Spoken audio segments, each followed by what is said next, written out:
Hi and welcome back to another video from Computex, and today we are featuring G.Skill. They manage to pull off absolute crazy builds every year. I think that's what they specialize in, and it's amazing. And like every year there's another surprise. Right next to me we have this amazing looking system from Modding Cafe. I straight recognize this because he's currently focusing on those animal themed builds, similar as we had at our own booth. You can see this is a shark, and he pays a lot of work and a lot of attention to detail to making those small moving parts like the tail of the shark and the moving mouth. And it's amazing how he can make those systems work every single time, and also in what time frame. He told me the system that he was building for us, he managed to do in only 2 weeks, and I have no clue how he's doing that. If I would have to make something like this, it would take me probably like 2 years, just from designing all these kind of things and then making all the elements. Crazy work. Then we have this Matrix themed build, but what you probably heard screaming in the background all the time is this thing. This is an automated, self-regulated liquid nitrogen fed build. So you have this spaceship, and you see the small, all those frozen pipes, and they are pushing liquid nitrogen into the system from the bottom. The temperature is set to minus 99 degrees Celsius, and the actual temperature is very, very close. The system is currently running in idle, and it's getting supplied by those liquid nitrogen containers. I asked him how much it consumes, and just in idle it's about 200 liters of liquid nitrogen per day. So if you ever ask yourself the question, could you have a daily liquid nitrogen fed system? Yes, you could. But Shaggy, who built the system, he also built a liquid nitrogen system last year, he pointed out if you would run this under load as a daily system, you would easily consume 1,000 liters per day, which is maybe a questionable investment. But just for showcase, it is super interesting. Also the fact that he has a valve that can control this and it still works, because that is actually a big challenge. When you think about it, you're pushing a liquid through that is almost minus 200 degrees Celsius, and you need something that is mechanically moving, and it can move at a big temperature range because you're starting at room temperature and then you're going down, for example, to minus almost 200 degrees Celsius. The valve has to be able to work in this temperature range and not freeze and not lock up. So it's a huge challenge making something work like this. So the fact that this has been running all show is pretty impressive.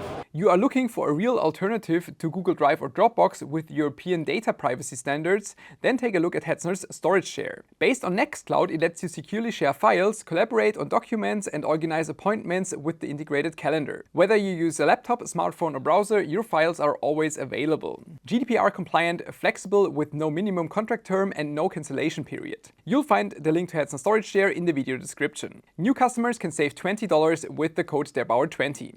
Also, the memory speed that is running on the system is quite impressive. You can see DDR5 11,867. From a modding perspective, this is one of the cleanest and most impressive builds that I have seen here at Computex, because everything just fits perfectly together, from the outside to everything that you see inside here. It's a system from Tech Lin Mod. And also check out the floating heart on top. This system from JP Modified is built around a rotating rim. I've seen a couple of automotive builds in the past, but I think never one where the rim is actually moving. And I also spotted there's a thermal resisting micro block inside. Very happy to see that. And then on the back you can see part of a suspension. And that's the Matrix themed build from the front. It's also such a complex build, and it made me super happy to see that also here there's an MP2 block on top.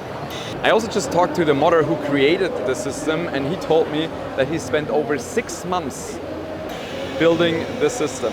And just looking at the complexity, it absolutely makes sense. Also at the G.Skill booth you can see a shift more towards servers and workstations, which absolutely makes sense because they are also heavily affected by the lower demand in the consumer business, which is mainly caused by the high memory prices. And while somebody might think that this is a good thing for G.Skill, that they can sell everything at a high price, that is actually not true. But the server and workstation market is simply less affected by higher prices because companies still need it to work with it, and that's why there is just a new market opportunity for them. And while I'm trying to avoid negativity around the memory topic in this video, we all know that the high memory prices are still an issue. So I asked G.Skill, what do they think, and do they see any light at the horizon? But they said that this year will still be super difficult and probably also next year. So at least, unfortunately, there seems to be no end of this in sight. And that is again why we have this workstation focus also this year on this booth. For example, this Granite Rapid system that looks really nice. But can you imagine 768 gigabytes of DDR5 8800? Just the memory alone in this system probably costs more than any current consumer system that even has a 5090.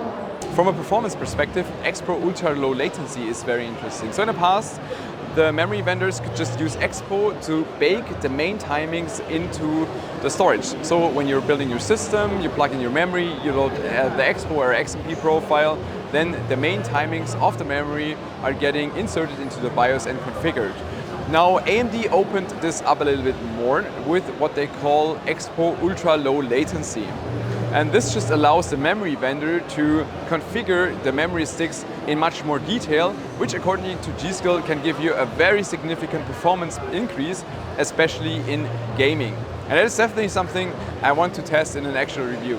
You can get an idea of the performance impact it can have by just looking at these charts that they're providing, especially in synthetic load like ADA64. The difference is quite significant. So for example, if you look at the green bar, that is the EXPO ULL, ultra low latency, while then the other EXPO normal profile is right next to it. Definitely this would be a little bit different in gaming, but I'm glad to see that there's still optimization left and they're actually doing this. The Trident Z5 Neo X RGB would also be the memory sticks that come with this very specific ultra low latency feature.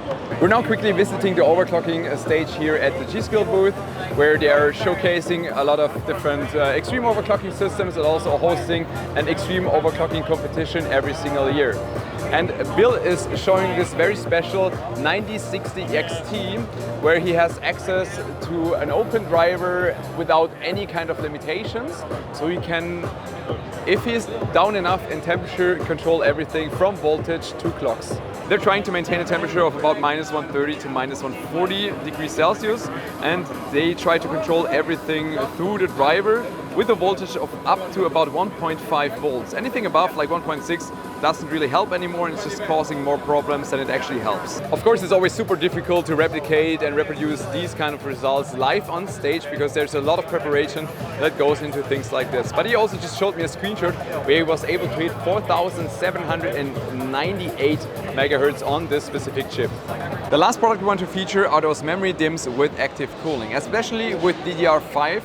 Some of the sticks, if you want to run them at very, very high speed, are more temperature sensitive. So it makes absolute sense to go to active cooling, which is something the manufacturers typically avoided in the past because it just means that you have less compatibility.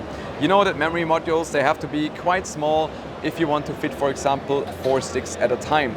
But that's also, if you want to run really high speed, you usually would not do that. And that's why they came up with this. It's a cooperation with Cooler Master. And these DIMMs then have a very big aluminum heatsink and also a small fan on the side. From what I understood, the fan is unfortunately not temperature controlled, so it probably will always spin. Then it's always a question about noise level. That is something I can't tell right now. But if you want to run a system on the edge, then that could be a solution to keep your memory temperature lower. But you have to keep in mind, you can't or you will not be able to use this on a 1 DIMM per channel motherboard. You will need a board with 4 memory slots, which also means that they are usually a little bit worse when it comes to memory speed. So much about the products from G.Skill, especially the overclocked and modded systems. The Matrix one, spending 6 months of time for building a system for an exhibition is certainly impressive. And I hope you enjoyed this video. See you next time. Bye bye.